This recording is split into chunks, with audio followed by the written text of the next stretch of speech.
Shri Vinod Kumar Jain, Manju Jain, Ajay Ritu Jain, Gurugram. Shrimati Vinod Kumari Jain, Sandeep Komal Jain, Abhishek Prerna Jain, Arhan Jain, Adirai Jain, Abhirai Jain, 20/7, Rajpur road, civil lines. Shri Sanjay Jain, Nidhi Jain, Ayush, Asmita, Banarasi Das estate, Delhi. Shri Subhash Neelkamal Jain, Siddhant Akshara Singhai, हर्ष सुनैना जैन, खनक अरुण्या सिंघई एवं समस्त जताराजी परिवार, जबलपुर, मध्य प्रदेश। राकेश जैन, मुकेश जैन, राजीव जैन, निहित, राहुल, अंबुज, अंकुर, शुभम, गौरी, प्रियांक, अरहान, आयांश, नक्श जैन, कृष्णानगर, दिल्ली। शांति धारा के लिए संपर्क करें 9784857991। किसी भी राशि के लिए कोई आग्रह नहीं है। अति प्राचीन मनोरथपूर्ण मुनि सुव्रतनाथ अधीक्षक क्षेत्र, हस्तेड़ा, जयपुर से 65 किलोमीटर की दूरी पर सीकर रोड पर स्थित है। यहाँ 880 वर्ष प्राचीन विक्रम संवत 1209 1008 श्री मुनि सुव्रतनाथ भगवान की भव्य प्रतिमा विराजमान है। यह अधीक्षक क्षेत्र प्रवासी समाज द्वारा संचालित है। श्री सागर सविता जैन, ऋषभ विहार, Delhi. Shri Siddhant Jain, Prem Shanti apartment, civil line, Delhi. Shri Kund Mahila सभा, कुंद भारती, नई दिल्ली। श्री नेमिनाथ दिगंबर जैन मंदिर, त्रिनगर, दिल्ली। तीन भुवन में सार, बीते रागे विज्ञानता, शिव स्वरूप शिविकार, नमहु त्रियोग समार के। बीते रागे विज्ञानता, तीन भुवन में सार, नमहु त्रियोग समार के, शिव स्वरूप शिविकार। छैलाला ग्रंथ का स्वाध्याय चल रहा है। आत्मकल्याण करने के प्रयोजन से चौथे नंबर की ढाल चल रही है।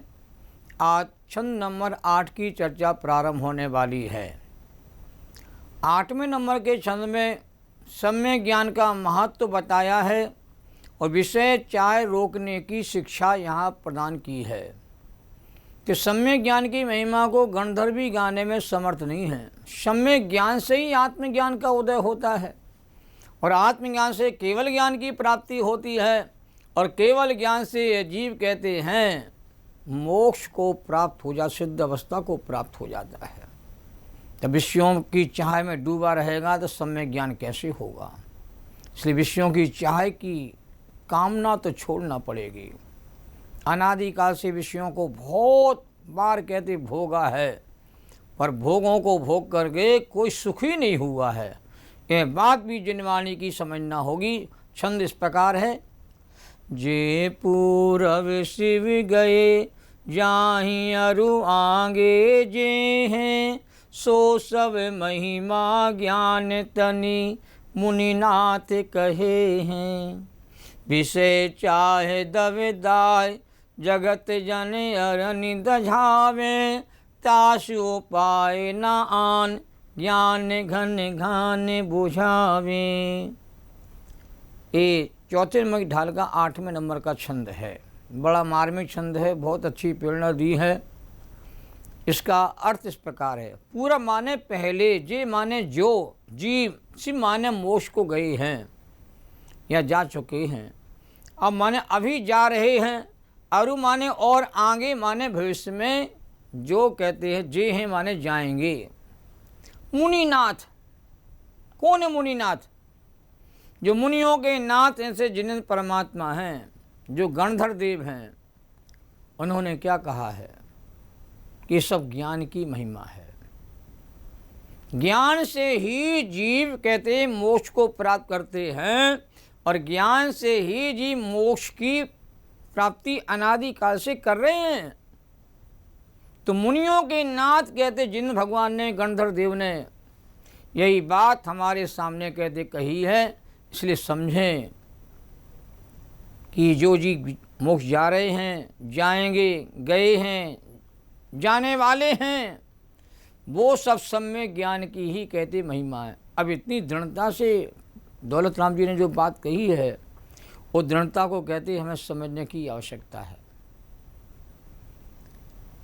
एक ज्ञान का महात्म्य है जो जिनवाणी में बताया गया है। लोग ज्ञान को महत्व नहीं देते, ज्ञान की महिमा नहीं गाते हैं। एकमात्र लोग कहते हैं क्रियाकांड की महिमा गाते हैं, क्रिया के बिना मोक्ष नहीं होगा, क्रिया तो करना पड़ेगी। अरे भैया, ज्ञान के बिना क्रिया जो है वो कार्यकारी नहीं होती है।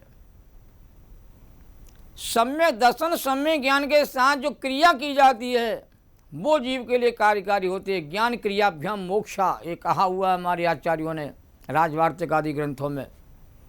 तो ज्ञान की क्रिया जो है वो कल्याणकारी होती जीव के लिए।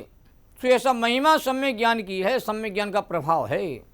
विषय चाहे हमारे 5 इंद्रियों के विषयों की जो अग्नि है, विषय कसाय की जो अग्नि है, 5 इंद्रियों के विषयों की चाह रूपी दब दाह माने क्या, दावाग्नि में कहते जीव कहते हैं जल रहा है। दब दाह माने क्या, भयंकर अग्नि। जगत जन माने संसारी जीव रूपी, अरण्य माने जीर्ण शीर्ण पहाड़ी को, दजाए माने जला रही है, तास माने उसकी शांति का उपाय, आन माने दूसरा नहीं है। केवल माने ज्ञान ही आपके लिए उस अग्नि को शांत कर सकता है। तो केवल ज्ञान घनघान माने ज्ञान रूपी मेघों का समूह बुझाए माने शांत करता है। इस 4 पंक्तियों में जो महत्वपूर्ण विषय आए हुए जिनकी चर्चा मैं आपके सामने करना चाहता हूँ। पहला पॉइंट देखो आप, जो जी पहले मोक्ष गए हैं, वर्तमान में जा रहे हैं, भविष्य में जाएंगे, वो सब सम्यक ज्ञान की महिमा और सम्यक ज्ञान का प्रभाव है। तो सम्यक ज्ञान ही मुक्ति का कारण बताया जा रहा है। ऐसा ही भाव आचार्य कुंद ने सम्यक के प्रभाव से ही जीवों को मोक्ष की प्राप्ति होती है। अमरचंद देव ने तो और गजब की बात कि भेद विज्ञान से सिद्ध भगवान बनते हैं।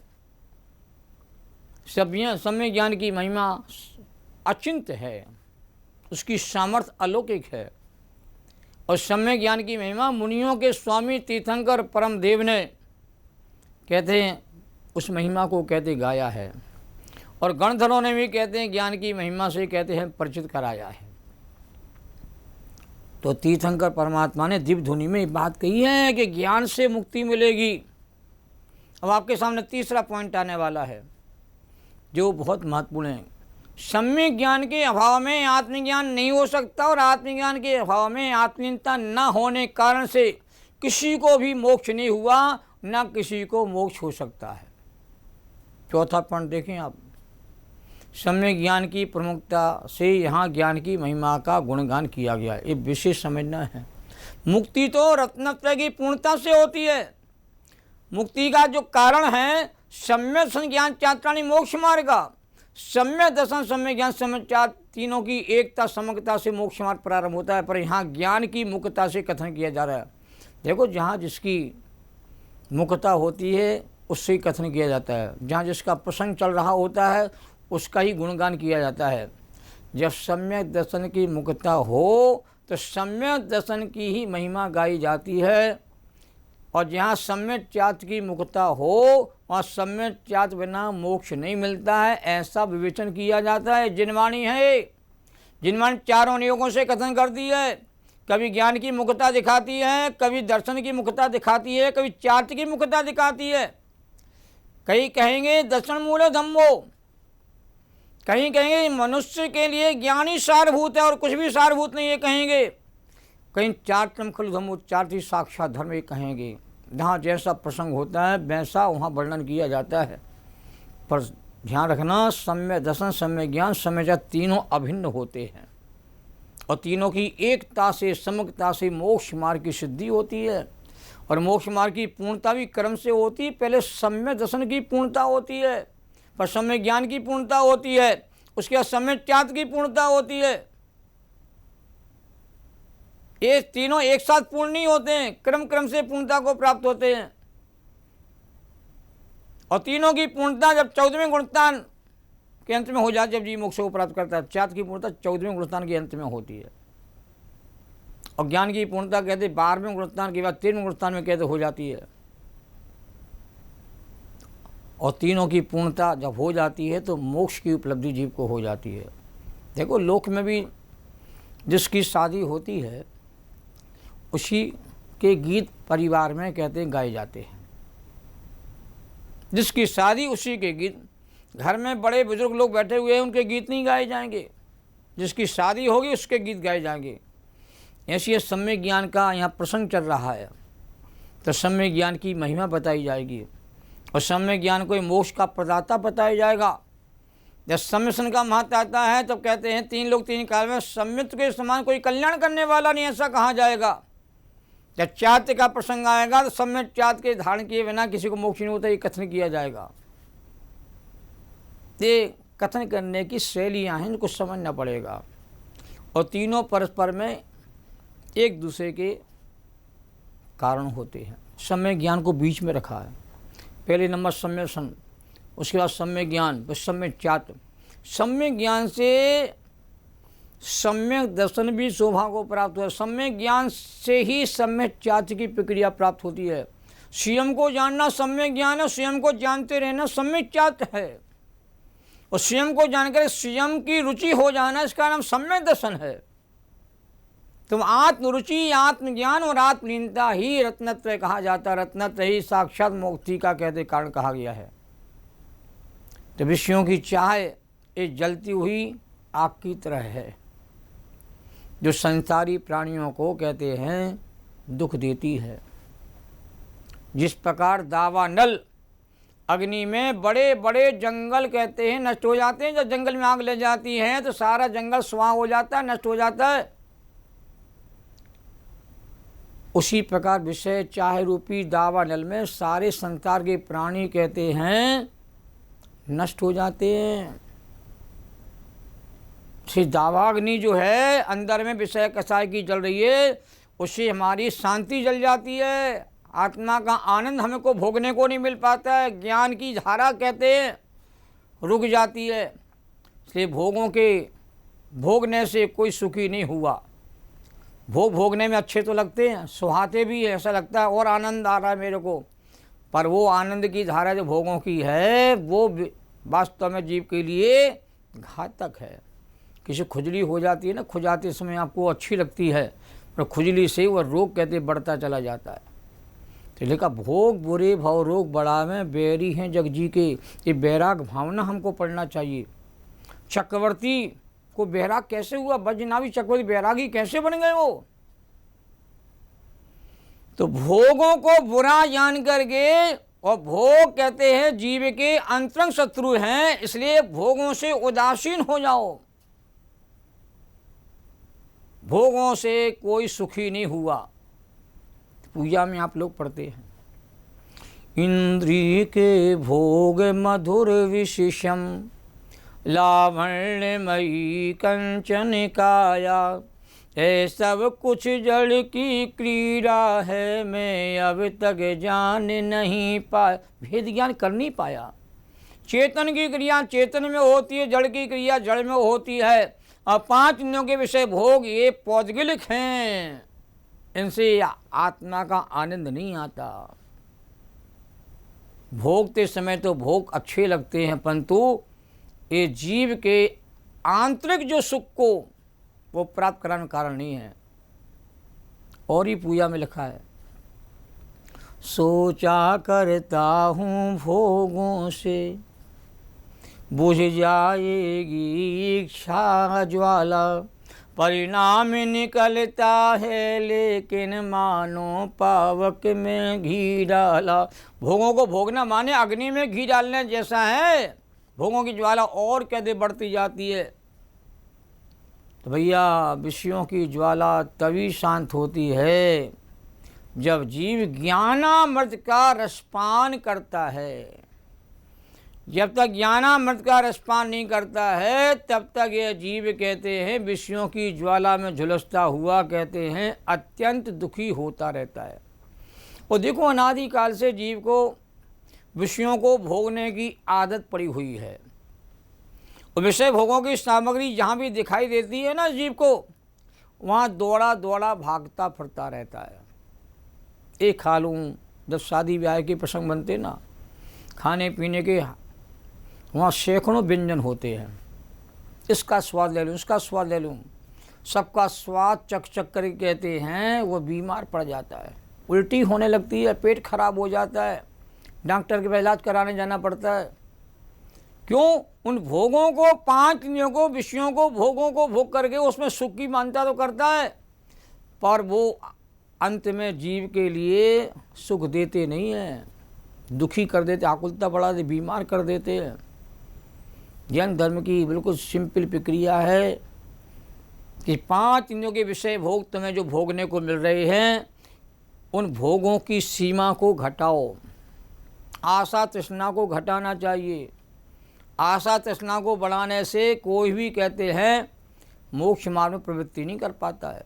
विषय भोगों की जो वांछा है वो जीवों को नरक में जाके छोड़ देती है।